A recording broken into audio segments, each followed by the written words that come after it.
Você sabia que empreender é o terceiro maior desejo de um brasileiro ou de uma brasileira? Só perde para viajar pelo Brasil ou comprar uma casa própria? Não é à toa que 42 milhões de pessoas no Brasil estão ligadas de alguma forma ao empreendedorismo. E outras 48 milhões, sabia disso, Edu? Não sabia, não. Já pensaram ou estão pensando em empreender nos próximos 3 anos. Metade do Brasil, praticamente. Metade do Brasil. Em números absolutos, o Brasil é o segundo país com maior número de pessoas com desejo, vontade de empreender. O que deveria levar a gente a uma potência extraordinária. Mas tem um contraponto, tem um porém. 40% das empresas não alcançam o seu quinto ano não sobrevivem além de 5 anos. E outro dado que é bem chocante, 64%, dados do Sebrae, 64% dos empreendedores não buscam algum tipo de capacitação. Ou seja, tem uma ideia grande, uma ideia legal, vou reformular. Vou me virar sozinho. Vou inovar, vou resolver grandes problemas, mas não necessariamente vou me preparar. Né? Sabe, o idealismo puro. E o verbo empreender, ele é muito falado, ele é muito ligado a algo de sucesso, né? A gente vê capas de revista, podcasts, vídeos, programas, e o que cria uma aura de sucesso absoluto. E aí vem uma pergunta: será que um founder ou uma founder já nasce pronto? Por que tem tanto apetite de um lado, né, e tanta desistência ou não sucesso do outro? E para responder essa pergunta, a gente recebe aqui hoje a Ana Rezende, que ajuda pessoas e negócios a prosperarem há mais de 20 anos. Psicóloga com uma série de especializações e formações em construir negócios de alta performance, atuou em empresas de diferentes nacionalidades e segmentos. Ela tem aí uma vida dentro de empresas bem estruturadas e uma segunda metade da vida dela, né, ajudando negócios a prosperarem, negócios da nova economia. Desde 2015, percebeu sua afinidade com as organizações de crescimento acelerado e tem apoiado a estruturar suas máquinas de talentos. Hoje nós vamos falar bastante sobre talentos, né? Como a gente prepara talentos, como a gente empreende e tem boas condições de sucesso. Em 2022, ela escalou a sua atuação para contribuir com o crescimento das empresas do portfólio da Stella, um dos maiores fundos de venture capital do Brasil, focado em startups early stage.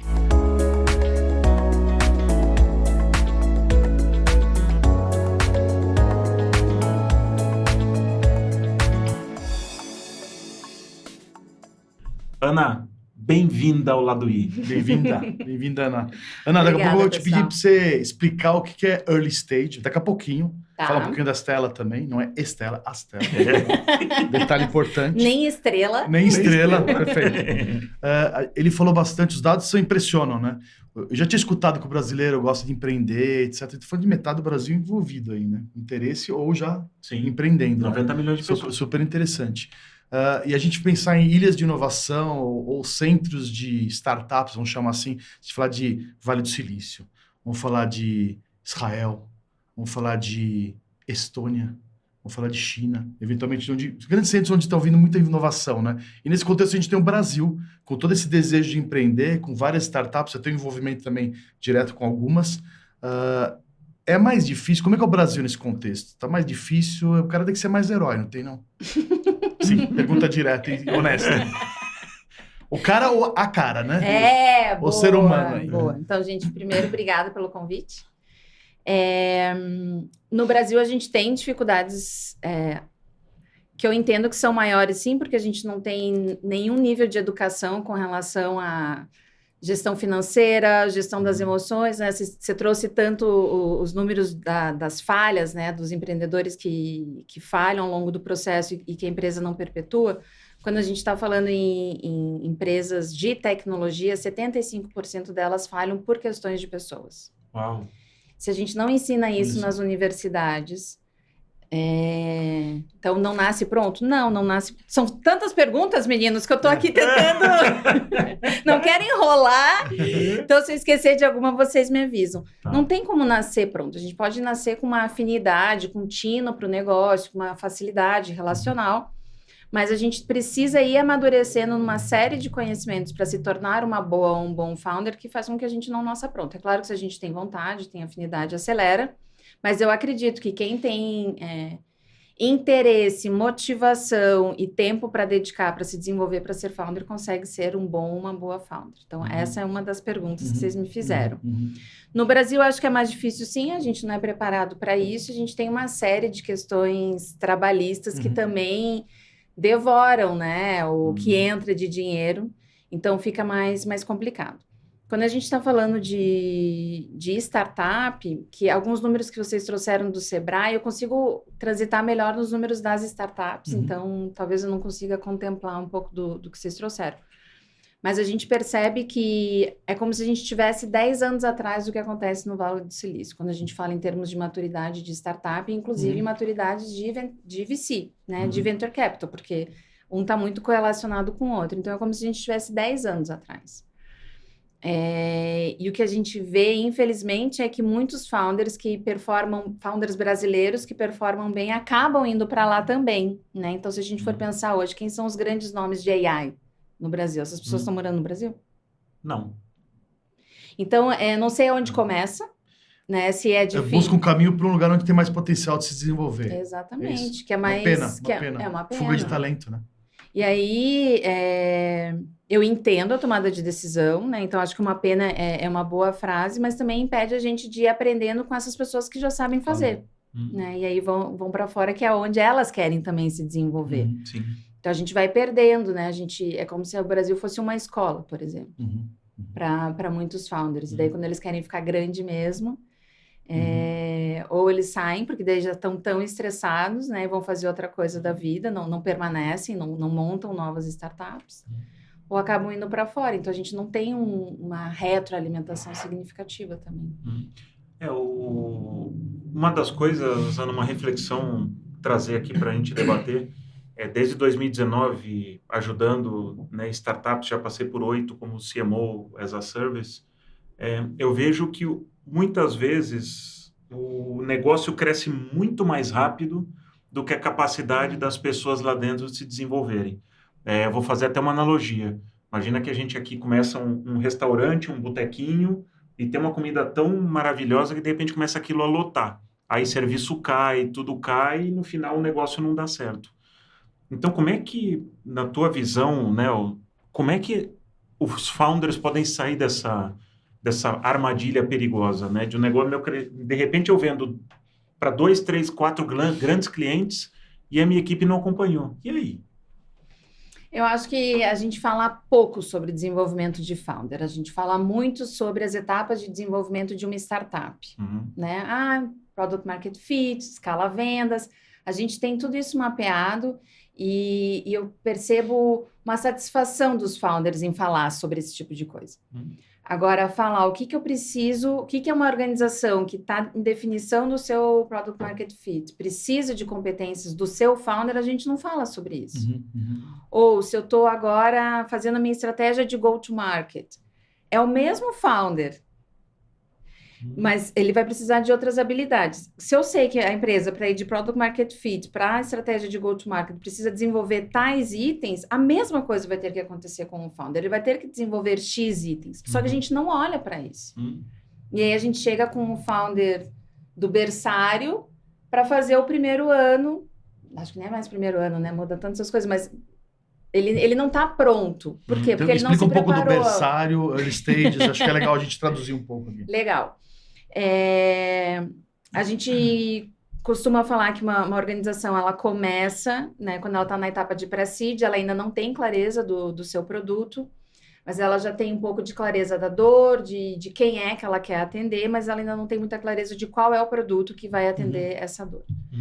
E essa é a fase que a gente chama, então, de Product Market Fit, né? Eu entender qual é o produto que eu vou conseguir vender, que tem um mercado relevante, que tem uma dor relevante que queira comprar esse produto.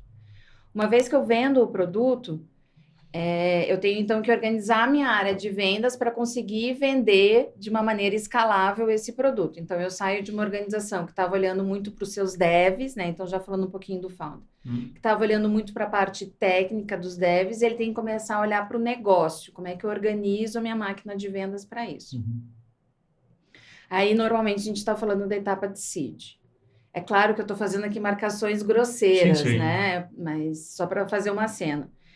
Quando eu começo a vender muito o meu produto, a minha máquina de vendas começa a trabalhar bastante, a área de vendas começa a trazer para a minha organização e o CS começa a trazer para a minha organização todos os defeitos do meu produto também. Então, eu começo a receber eu começo a me alimentar de uma série de oportunidades que a minha organização tem para oferecer um produto melhor, para ter mais clientes, e é nesse momento que a gente começa a falar um pouco de organização da casa, né? Então, a gente chega na série A com uma necessidade de eficiência. Eu preciso ter os processos.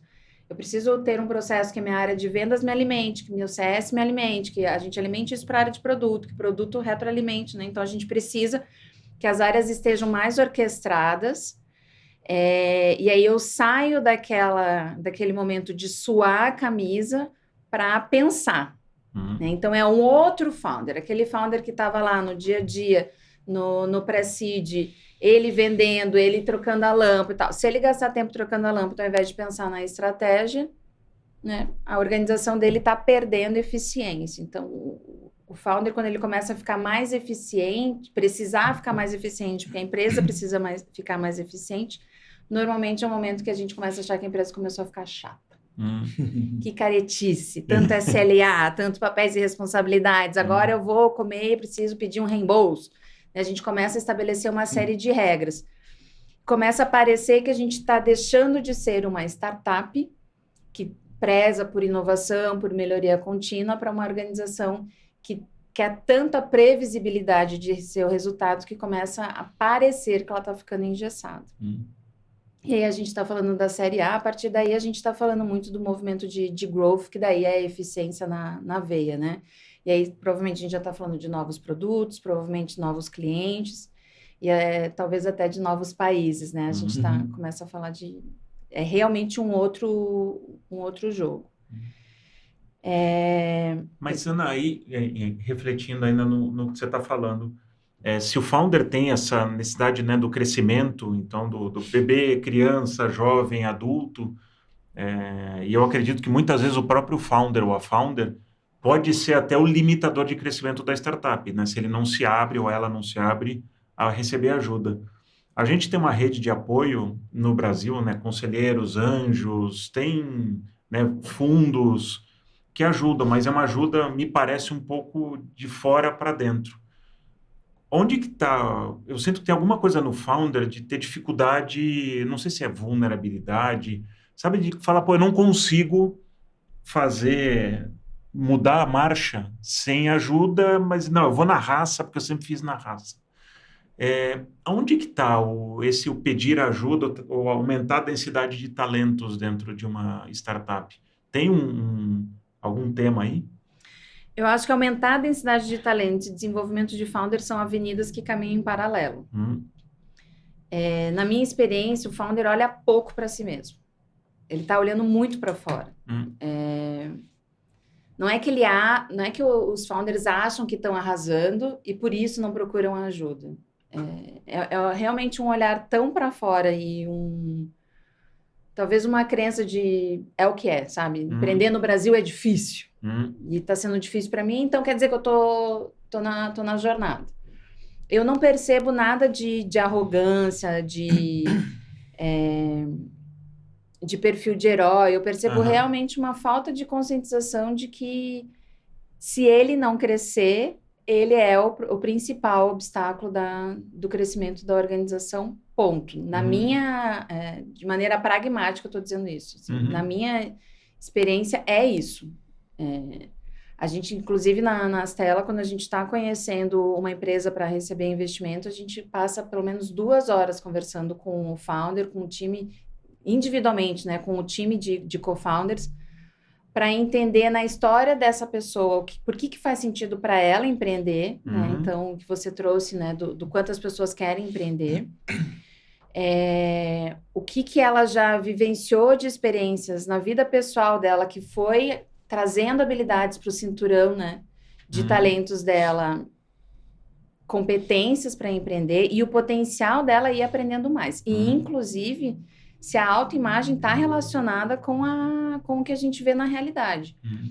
Porque é tanta coisa para ser feita que olhar para si não é uma das...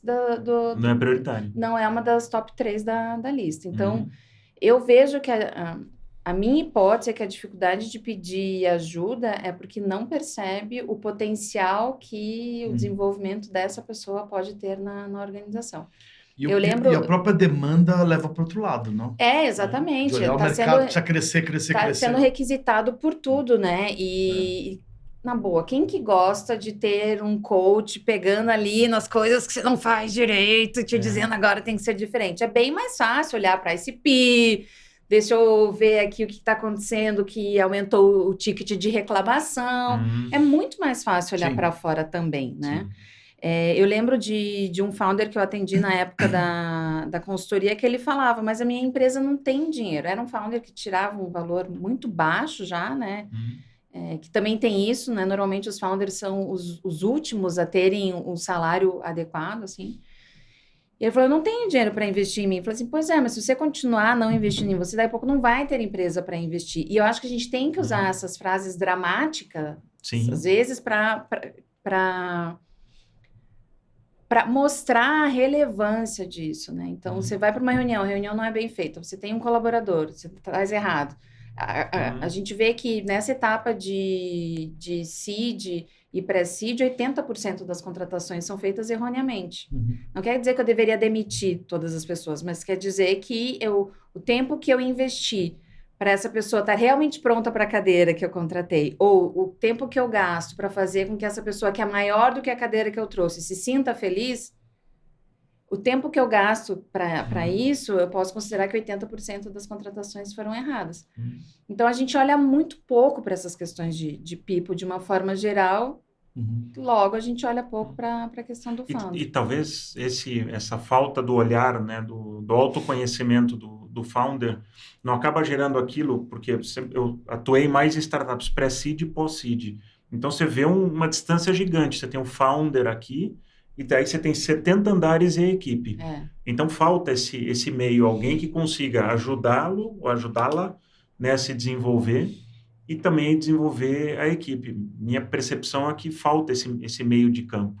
Ai, falta tanta coisa que eu não sei como elencar o que mais falta, mas olha, se a gente for ver, quando a organização está num tamanho que ela já tem que trazer um nível de liderança entre o time de co-founder e o time de líderes, esse time de co-founder já tem que ter criado algumas regras.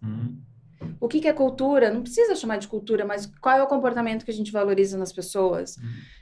O que a gente espera de cada um, pelo menos uma noção, nem que seja qualitativa. Quantas chances a gente dá para as pessoas? Então, se esse time de co-founder não conseguiu definir para esse primeiro nível de liderança o que esses caras têm que fazer, a gente já tem um débito técnico de liderança aqui. Quanto mais ele vai se distanciando, né? Porque quando a gente está com o time de co-founder liderando direto as pessoas, por observação as pessoas pegam essa informação, as pessoas têm uma percepção aguçada, né? Mas quando a gente começa a criar essas camadas, a gente precisa criar essa rede de comunicação, a gente precisa passar essa informação. E quanto mais sênior é esse time de liderança que a gente vai criando, mais expectativas as pessoas, né? As pessoas esperam mais maturidade dos founders também. E se os founders não têm essa maturidade, eles vão fugir dessa relação. E deles se afastam. Então, é difícil dizer exatamente aonde que começa o problema. Mas, quando a gente começa a criar essa primeira camada de liderança, minha hipótese é que eu trago um RH, e a gente também pode falar disso, mas eu trago um RH com senioridade o suficiente para dizer para esse time de co-founders o que eles têm que se desenvolver para passar para essa galera, quais são as informações, ajudar a construir isso. E esse time de liderança conseguir fazer a parte deles de liderança, vai sobrando tempo para esse time de co-founder ser menos centralizador e olhar menos para a execução para o dia a dia. Eu fiz uma pergunta, foi acho que há 15 dias atrás, para um founder do nosso portfólio. Tá, mas se a gente passar isso aqui para o fulano, o que você vai fazer? E o cara, Ops. é verdade!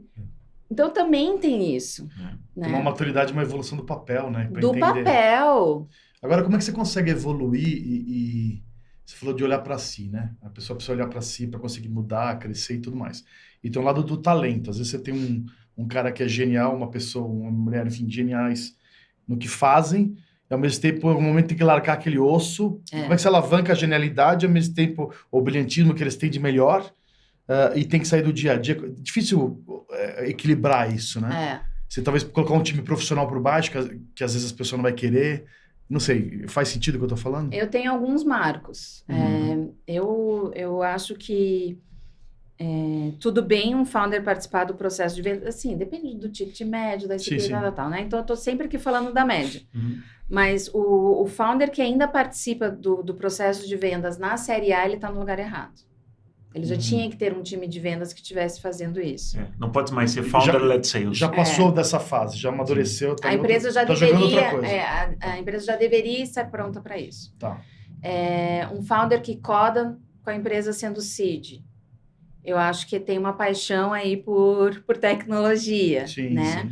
Um founder que ainda não conduz as reuniões com todo o time e a empresa já é seed. Ele deixa para o RH fazer, por exemplo. Então, tem tanto ele perde essa conexão tão importante. Tem tanto marcos de coisas que ele não deveria estar fazendo, como tem alguns marcos do que ele já teria que estar com ele. Entendi. E ele não está assumindo. Então, um founder que não...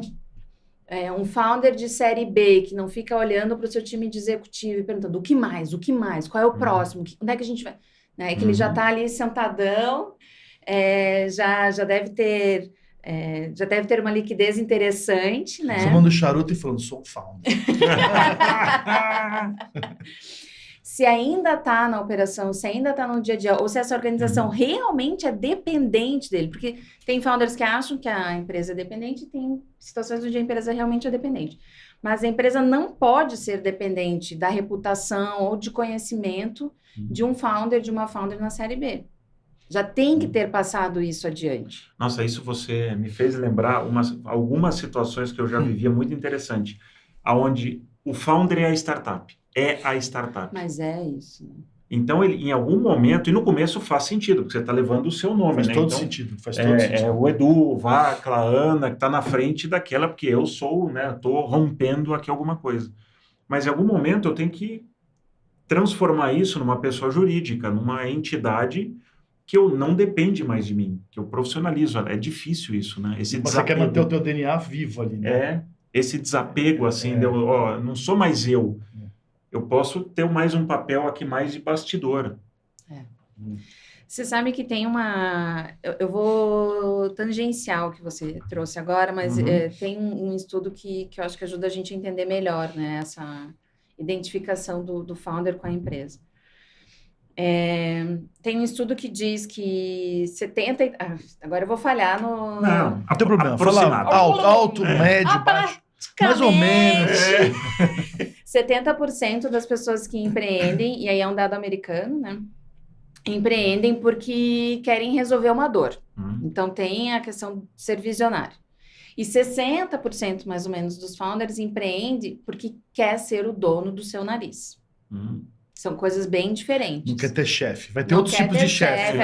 Não vamos nos enganar. Tem outros tipos de chefe. A ilusão, a fantasia. O boleto vem é o teu chefe. A gente cria, né? Depois o cliente vira chefe e tal. Só que ao longo da jornada, quando eles estão passando por esses obstáculos, a motivação vai transitando. Então, quando fica muito difícil, aquele que quer ser visionário, ele pensa, não, mas eu não consigo ser CLT. Então, eu vou dar conta para ser dono do meu nariz. Ou ao contrário, né? É fácil para ser dono do meu nariz, mas a coisa começa a ficar difícil. Ele pensa, meu Deus do céu, mas se eu não botar esse produto, como é que eu não vou ajudar esse tipo de cliente?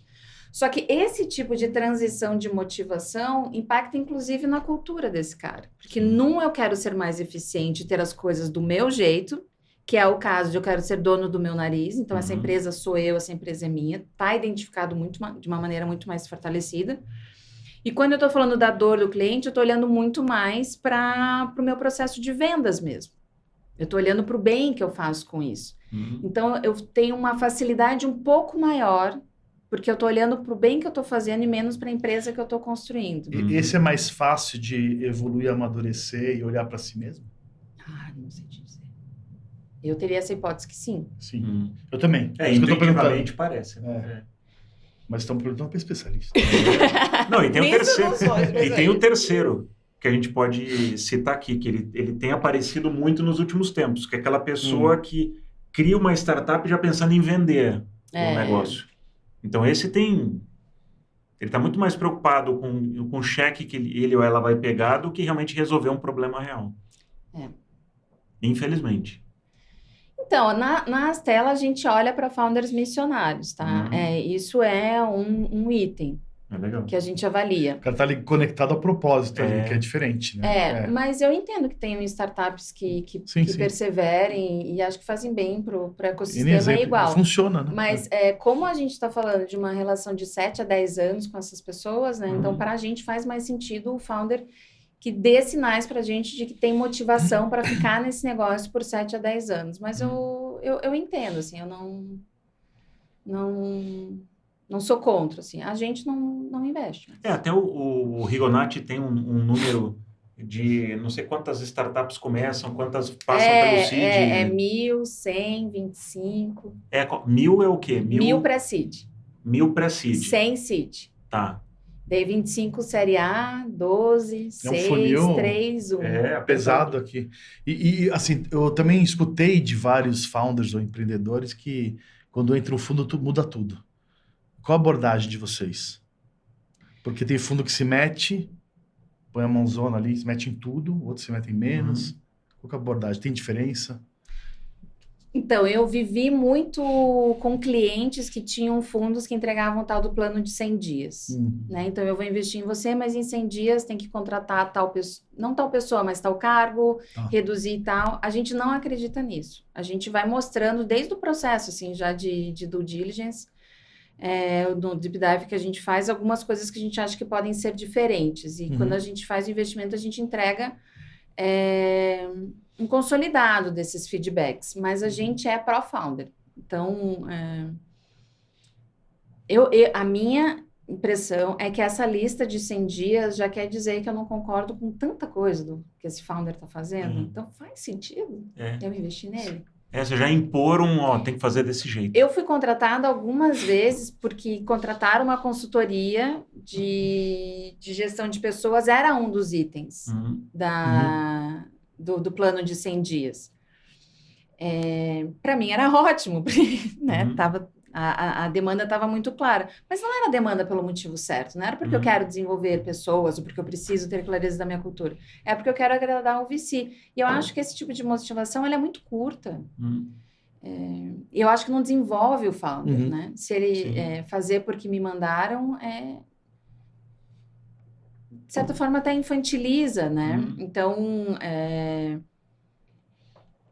eu acho que é muito mais ansiogênico estar nesse lugar de influência e não de determinação, mas a gente acredita que o que desenvolve é esse o posicionamento que desenvolve, né? A gente fala que a gente gosta de ser o primeiro... a primeira pessoa para quem o founder liga quando está com uma dificuldade para perguntar a nossa opinião e quando acontece uma coisa legal para contar o que aconteceu. Aí mostra que tão junto, né? Mas a gente espera que ao longo do processo o número de ligações caia, porque ele vai depois só falando isso nas reuniões que a gente já tem, ou quinzenais ou mensais. Então, o fato da gente ser knowledge-driven é muito relevante, né? A quantidade de conhecimento que a gente produz, o quanto a gente é muito transparente com o que a gente conhece, é para que a gente não precise usar de poder para ter os resultados que a gente gostaria que as nossas investidas tivessem. E, na verdade, quem diz para a gente qual é o resultado que elas podem ter são elas, né? Sim. Agora, se chegam com um plano de 100 dias, eu não sei o que estou dizendo, então... Não sei, eu acho... eu acho que comando e controle já teve seu... Já. É só beleza. Eu tenho um caso até pessoal de uma startup onde eu estava pleiteando uma posição de CMO, não as a service, mas de CMO, e o fundo, um family fund, o cara chegou e falou, ó, é isso aqui que você precisa fazer. Eu falei, cara, peraí, deixa eu chegar, né, rever todo o BP, o business plan, trazer todo mundo para a mesa, vamos rediscutir. Isso aqui pode estar super certo, mas dá o benefício da dúvida. Você está trazendo alguém, então, né, vamos avaliar, vamos construir juntos. Porque tudo aquilo que se constrói juntos, todo mundo é dono daquilo. Né? Versus eu vou ficar tentando te provar que o que você está me dizendo não está certo. Então tem uma energia aí, eu acho que não é bem gasta. Medos bobos e coragens absurdas. Sei que alguém aqui é fã da Clarice Lispector e você usou... Tem bom gosto. Adoro. Usou isso num artigo seu e você complementou, né, medos bobos e coragens absurdas de founders. Conta, Ana, que medos são esses bobos? A gente tem um programa na Astela que é focado em desenvolvimento de empreendedoras em tech. E a gente cria um ambiente de muita vulnerabilidade. Né? Eu sei que você está querendo criar, né, um programa nesse sentido também. Porque como a gente... Eu entendo assim, que o nosso jeito assim, no Brasil, a gente ainda não acolhe, né, esse tipo de... Isso até pode nos ajudar na resposta do porquê que o founder não pede ajuda, né? A gente não tem uma cultura confunde com fraqueza, né? A gente não tem uma cultura que acolha isso como... Cara, ele pediu ajuda e eu acredito que ele tem potencial de resolver, né? Então, se ele pediu ajuda é porque ele está desesperado e tal. E aí... Né, nesses lugares assim que a gente constrói com as empreendedoras, a gente tem a oportunidade de ouvir muitos medos, né? Medo de fracassar, medo de contratar alguém que vai ficar melhor do que o founder, a founder. Tem muitas pessoas que colocam a energia, né, de empreender como se a minha empresa não deu certo, eu não dei certo na vida. Nossa, né? que Então, responsabilidade. Tem algumas leituras que a gente faz sobre o fracasso, que eu chamei de medos bobos, porque é aquela frase meio tola de tem medo, vai com medo, mas que no final é isso que os empreendedores estão fazendo, né? A gente não tem... se a gente for ver esses números que você comentou, né, de 1.000 de pré-seed, a gente ter 100 empresas que vão virar seed, é um percentual muito baixo. Então, por que eu entraria nesse funil? Por que eu entraria, né? É mais difícil do que passar no vestibular, às vezes. Então, eu acredito que isso é uma coisa que eu falo, inclusive, quando eu estou na etapa de candidatura para investimento. Falei, cara, a gente não tem tempo, nem energia para você fingir que está tudo bem ou você esconder, né? Quanto mais você me contar das tuas dificuldades na gestão da tua empresa, mais você vai ver como eu consigo te ajudar. Quanto mais você esconder isso, né, é claro que o resultado não vai ser tão positivo. Então, às vezes vendeu tantos bens, como é que vai dizer para a esposa que não valeu a pena?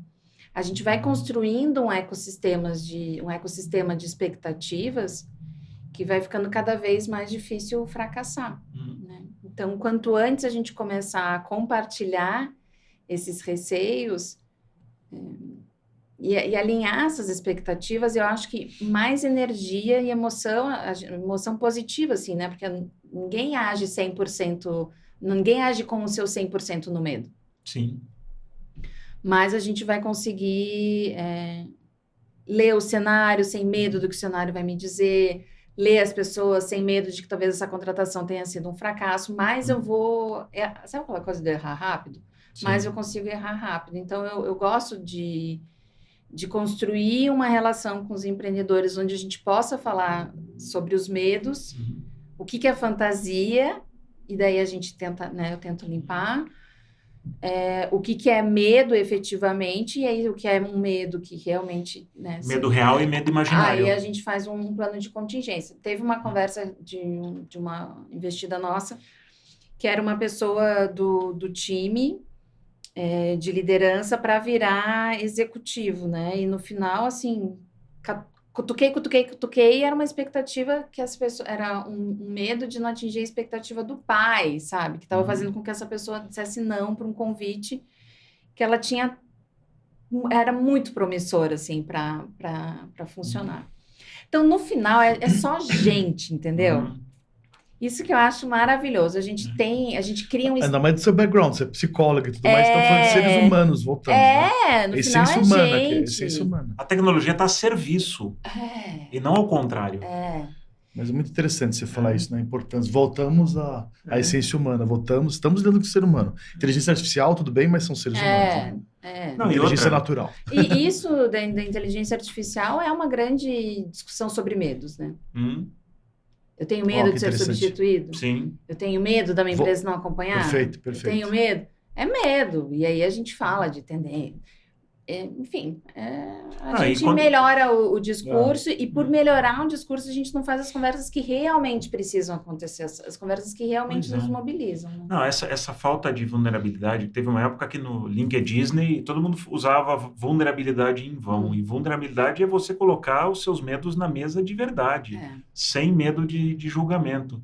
E quando eu estou numa startup, eu estou num negócio novo, eu estou rompendo, eu estou cortando mato. Logo, a possibilidade de bater o facão numa pedra é alta.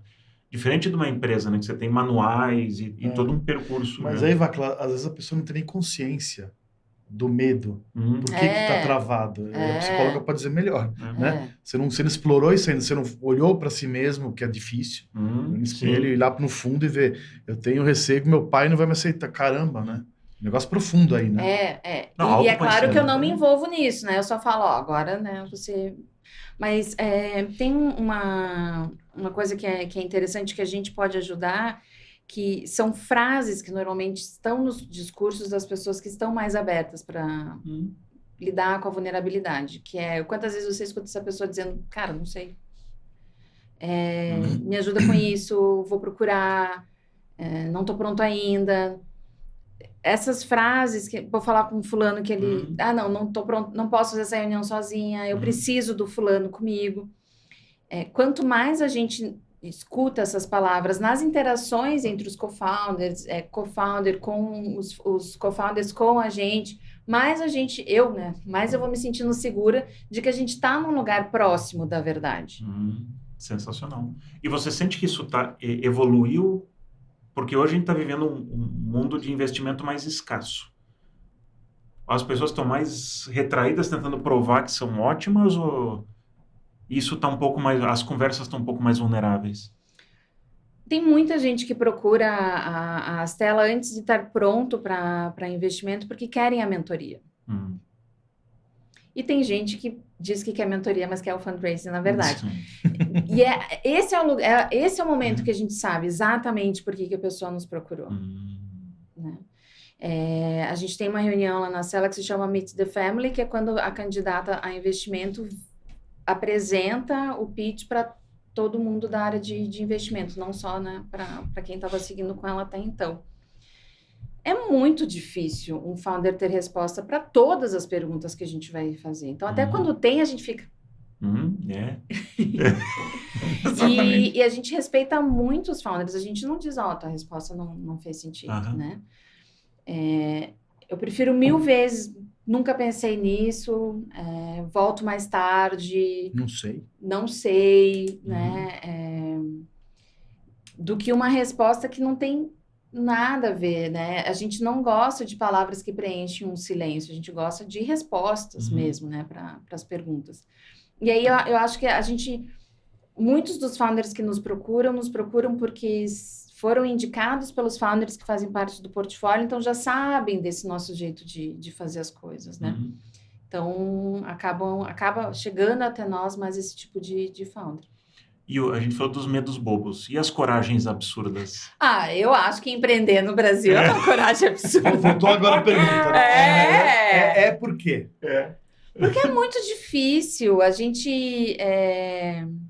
Para a gente fazer dentro das leis trabalhistas...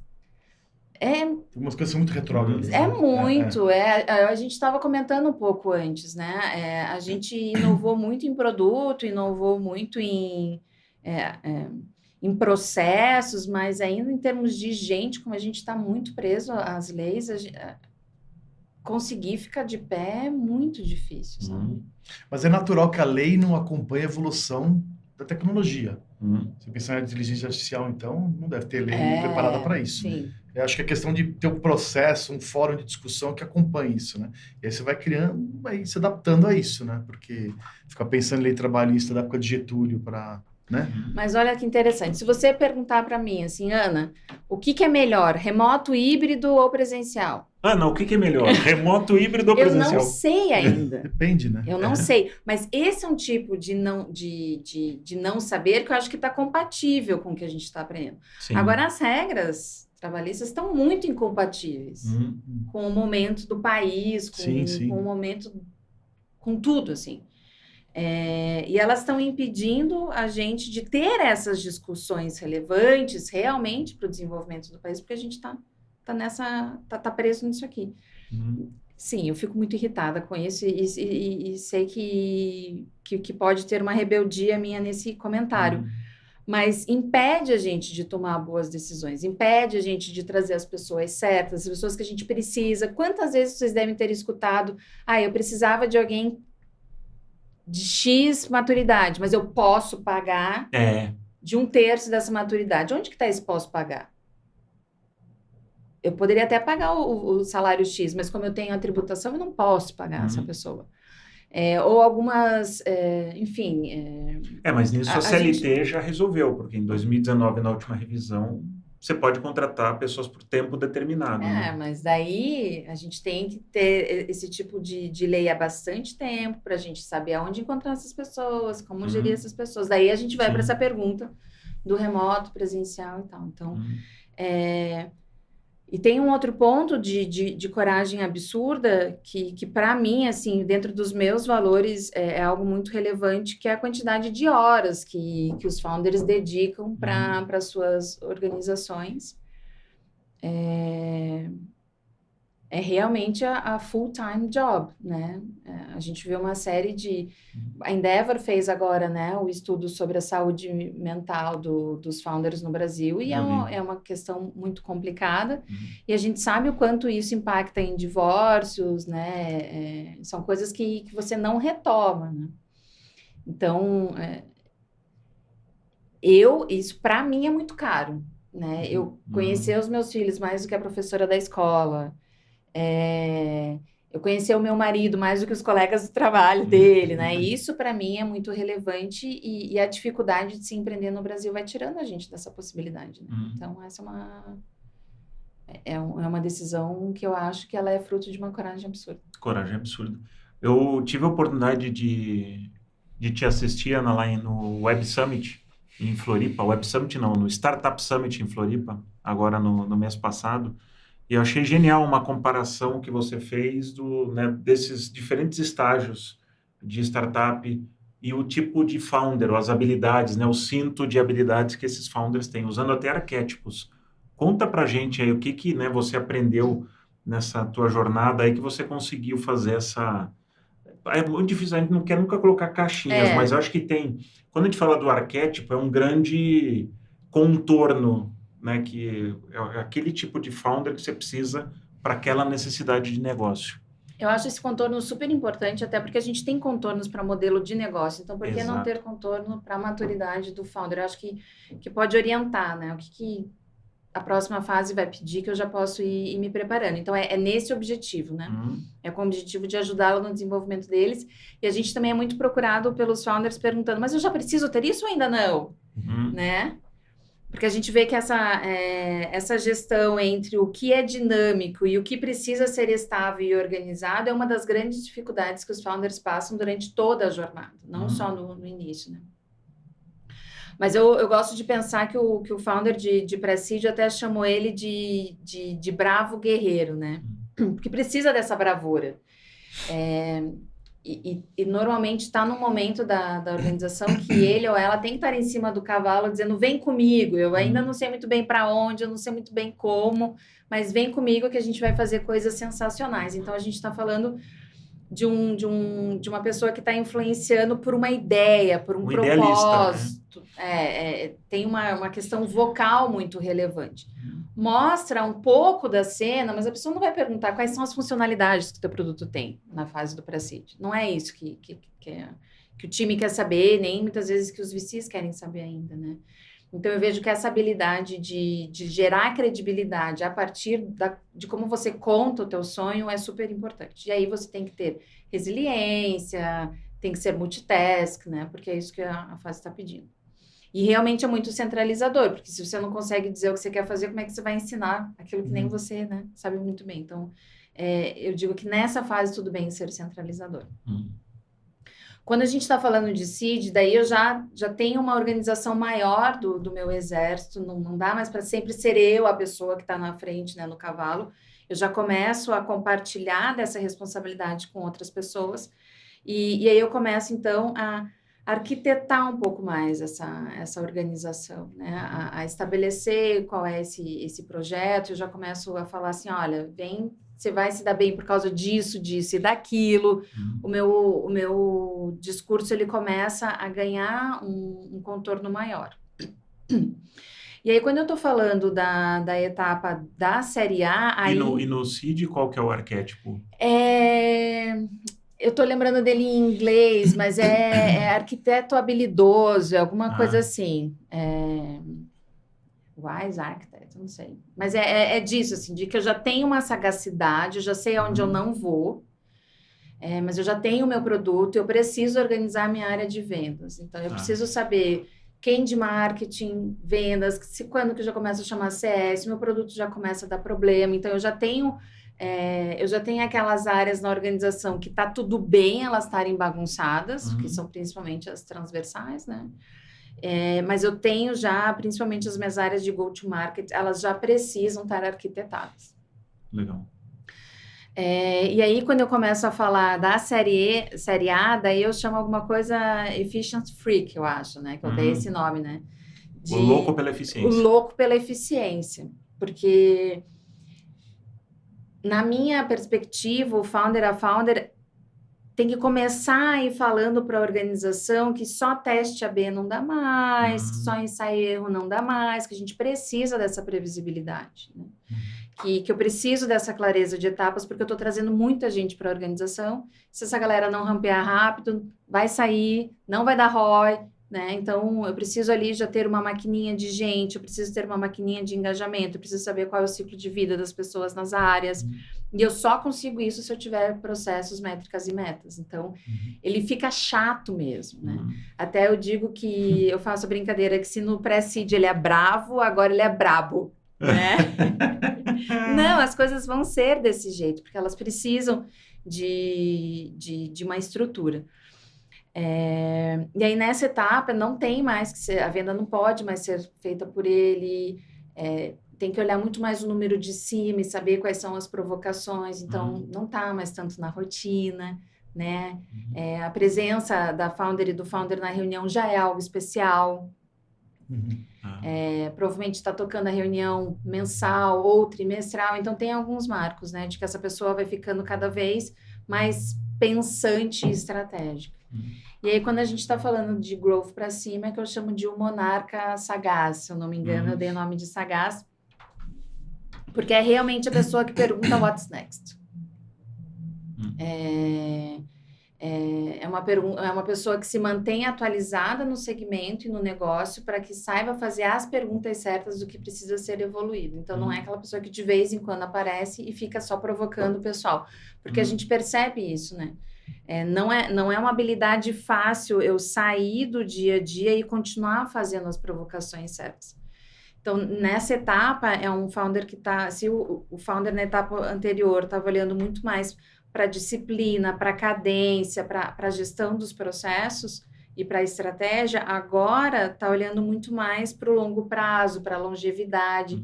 É uma outra energia. Eu não preciso, né, não precisa mais de mim no curto prazo para bater a meta de vendas, mas precisa de mim para desenhar o planejamento estratégico.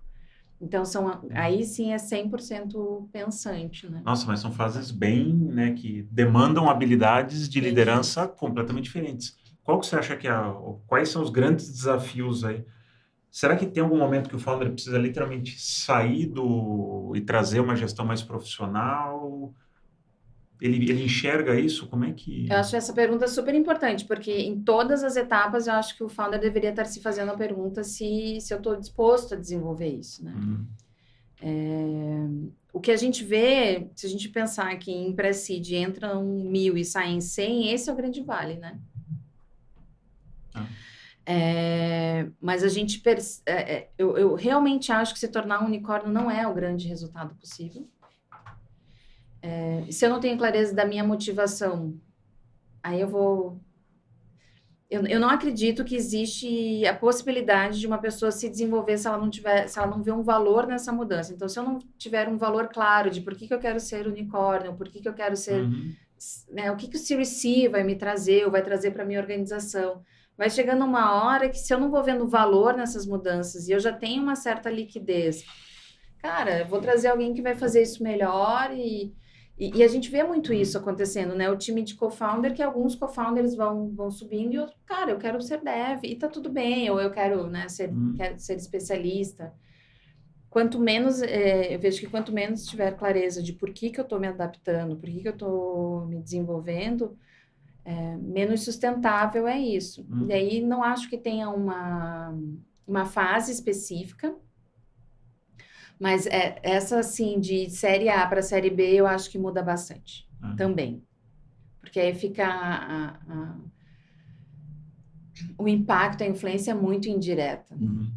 Né? Perde muito o pulso da operação. Então, esse é o momento onde eu vejo que tem um número importante de founders que vira conselheiro, que vai fazer uma outra empresa, que já vendeu e está fazendo o earnout, né? Eu acho muito difícil o cara evoluir e conseguir ser bom, excelente em todos os papéis. Vai ter que buscar ajuda, meu apoio aqui e ali, né?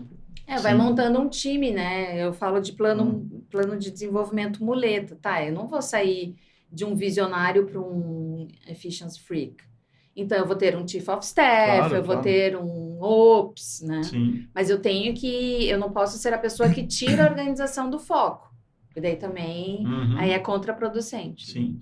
Acho que para a gente, chegando aqui no final do papo, Ana, que tá uma delícia essa conversa, você conversando com tantos founders, né, na experiência agora de portfólio da Stella, se tem o founder ou a founder que está escutando a gente, ou fazem parte desses 90 milhões de pessoas que querem empreender, o que você daria de dicas práticas, assim, cara, presta atenção nisso, você que quer ter um negócio e ter boas chances de atravessar, principalmente esse vale da morte aí, das 1.000 para 100.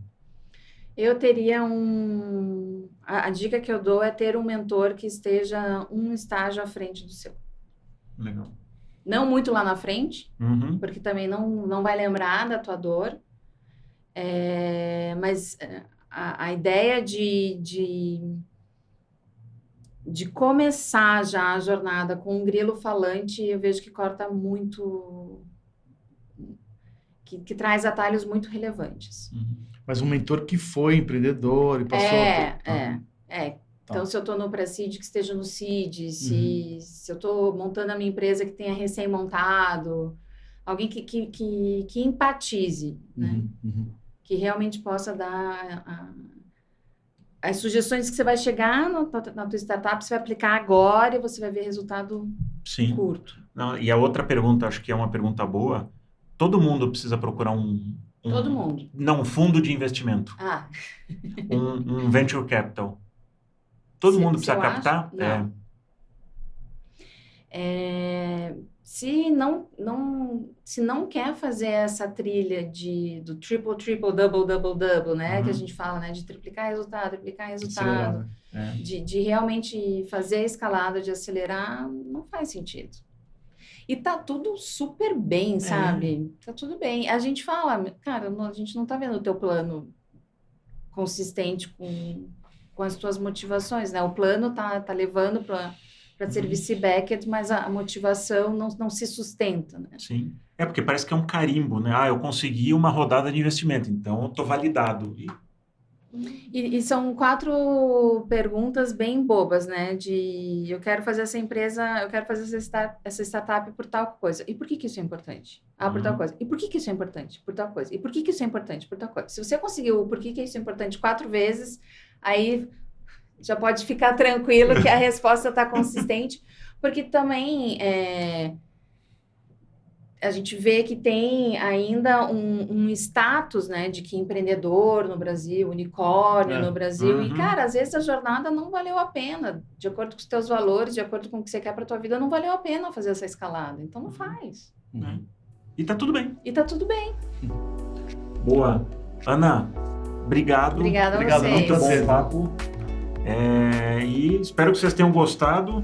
E se você ainda não assina ou não... Assina não, ninguém assina ainda. Se você não se inscreveu no Lado I, curte aí no YouTube, na sua plataforma de áudio preferida e até o próximo episódio.